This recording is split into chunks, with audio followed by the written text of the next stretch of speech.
Di antara semua misteri yang tersimpan di bumi Nusantara, ada satu yang paling sering dibicarakan, namun paling jarang dipahami. Sebuah larangan sederhana yang diwariskan dari mulut ke mulut selama berabad-abad. Larangan yang bahkan orang-orang modern pun masih enggan untuk melanggarnya. Malam ini kita akan menelusuri asal-usul dari larangan itu. Menyusuri jejak seorang putri yang dikhianati, dibuang, dan kemudian bangkit menjadi sesuatu yang jauh lebih besar dari yang pernah ia bayangkan. Selamat datang di Dongeng Sunyi. Duduklah, tenangkan pikiranmu, dan biarkan cerita ini menemanimu.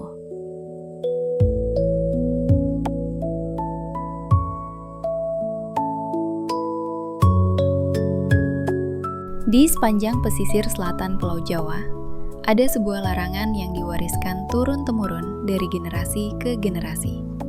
Larangan yang bahkan hingga hari ini masih dipatuhi oleh jutaan orang yang tinggal di sekitar pantai tersebut. Jangan pernah memakai baju berwarna hijau saat mengunjungi pantai selatan. Banyak yang mengikuti larangan ini tanpa pernah benar-benar tahu mengapa.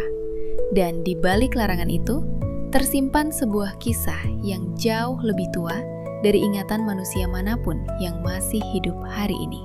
Inilah kisah Nyi Roro Kidul, Sang Ratu Laut Selatan.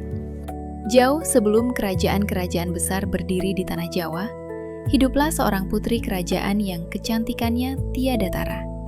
Ia bernama Kadita, putri dari seorang raja yang berkuasa di tanah Sunda. Kadita tumbuh dengan segala kemewahan. Rambutnya hitam berkilau seperti permukaan laut di malam purnama. Kulitnya bersih bercahaya dan senyumnya mampu membuat seluruh istana berhenti bergerak sejenak untuk menatapnya.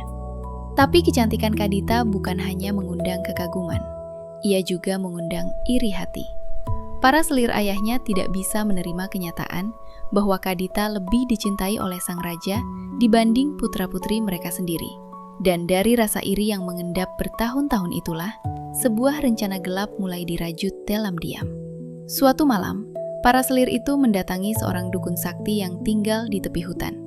Mereka meminta sesuatu yang kejam. Sesuatu yang tidak seharusnya diminta oleh siapapun kepada siapapun. Mereka meminta agar kecantikan Kadita dihancurkan. Dan dukun itu mengabulkan permintaan mereka. Keesokan paginya, Kadita terbangun dengan tubuh yang berbeda. Seluruh kulitnya dipenuhi luka dan borok yang tidak bisa dijelaskan oleh tabib manapun. Kecantikan yang selama ini menjadi bagian dari dirinya hilang dalam semalam. Sang raja yang lemah dan mudah dipengaruhi oleh bisikan para selirnya mengambil keputusan yang menyayat hati. Kadita diusir dari istana, sendirian, tanpa bekal, tanpa pengiring, dianggap membawa sial bagi seluruh kerajaan. Kadita berjalan sendirian dalam kegelapan, meninggalkan istana yang pernah menjadi rumahnya, meninggalkan ayah yang pernah mencintainya, meninggalkan segala sesuatu yang pernah ia kenal. Ia berjalan tanpa tujuan, melewati hutan, melewati padang, melewati desa-desa yang warganya memalingkan wajah saat melihatnya. Hingga suatu malam langkahnya membawanya ke tepi sebuah tebing tinggi yang menghadap lautan selatan. Di bawahnya, ombak besar bergulung-gulung menghantam bebatuan dengan suara yang menggelegar. Angin laut yang kencang menerbangkan rambutnya, dan di kejauhan, lautan selatan membentang tanpa batas hingga ke ujung cakrawala yang gelap. Kadita berdiri di tepi tebing itu lama sekali, menatap lautan, merasakan angin, dan mendengar sesuatu yang tidak bisa didengar oleh telinga biasa. Lautan itu seolah memanggilnya, dan Kadita melompat. Tapi yang terjadi bukan kematian. Ketika tubuh Kadita menyentuh air laut selatan, sesuatu yang ajaib terjadi. Air laut itu seperti menyambutnya, memeluknya, dan perlahan, sangat perlahan, seluruh luka dan borok di tubuhnya mulai hilang satu persatu. Kulitnya kembali bersih, bahkan lebih bersih dari sebelumnya. Rambutnya kembali hitam berkilau, bahkan lebih berkilau dari sebelumnya. Dan kekuatan yang tidak pernah ia sadari ada di dalam dirinya mulai bangkit dari tempat paling dalam. Lautan selatan tidak memilihnya secara kebetulan. Lautan itu telah menunggunya, telah menyiapkan tempat untuknya sejak lama. Kadita tidak lagi menjadi putri yang terbuang. Ia menjadi sesuatu yang jauh lebih besar dari itu. Ia menjadi Nyi Roro Kidul, ratu yang menguasai seluruh lautan selatan Jawa hingga ke ujung samudra yang tidak terpetakan. Dan warna hijau, warna yang selalu ia kenakan sebagai putri kerajaan, warna kesayangannya sejak kecil, menjadi warna yang ia klaim sebagai miliknya. Warna kerajaannya di bawah laut, warna para pengikutnya, warna yang menjadi tanda bahwa seseorang adalah bagian dari dunianya. Maka siapapun yang datang ke pantai selatan dengan mengenakan warna hijau, tanpa disadari, telah menyatakan dirinya sebagai bagian dari kerajaan Nyi Roro Kidul. Dan sang ratu, yang kekuasaannya tidak mengenal batas antara dunia manusia dan dunia lautan, akan menyambut mereka sebagaimana seorang ratu menyambut rakyatnya, menarik mereka pulang ke kerajaannya, di bawah ombak selatan yang tidak pernah benar-benar tenang. Dan warna hijau, warna yang selalu ia kenakan sebagai putri kerajaan, warna kesayangannya sejak kecil, menjadi warna yang ia klaim sebagai miliknya. Warna kerajaannya di bawah laut, warna para pengikutnya, warna yang menjadi tanda bahwa seseorang adalah bagian dari dunianya. Maka siapapun yang datang ke pantai selatan dengan mengenakan warna hijau, tanpa disadari, telah menyatakan dirinya sebagai bagian dari kerajaan Nyi Roro Kidul.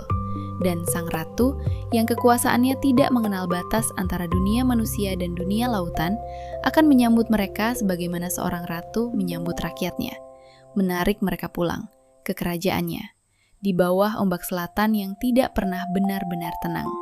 Hingga hari ini, Nyi Roro Kidul dipercaya masih bersemayam di lautan selatan Jawa.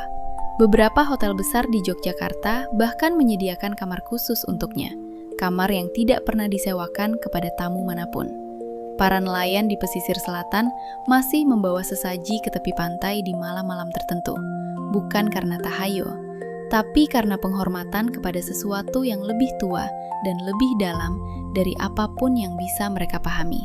Dan larangan memakai baju hijau itu, yang mungkin terdengar seperti mitos belaka, masih dipatuhi oleh jutaan orang hingga hari ini. Karena di tepi pantai selatan, di antara deburan ombak dan angin laut yang asin, ada sesuatu yang terasa berbeda, sesuatu yang tidak bisa dijelaskan dengan kata-kata, sesuatu yang seolah mengawasi dari balik setiap gelombang yang datang dan pergi.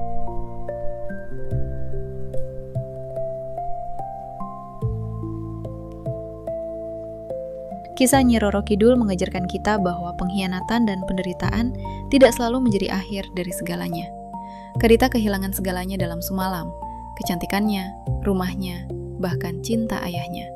Tapi justru di titik paling gelap itulah, ia menemukan kekuatan yang tidak pernah ia sadari ada di dalam dirinya.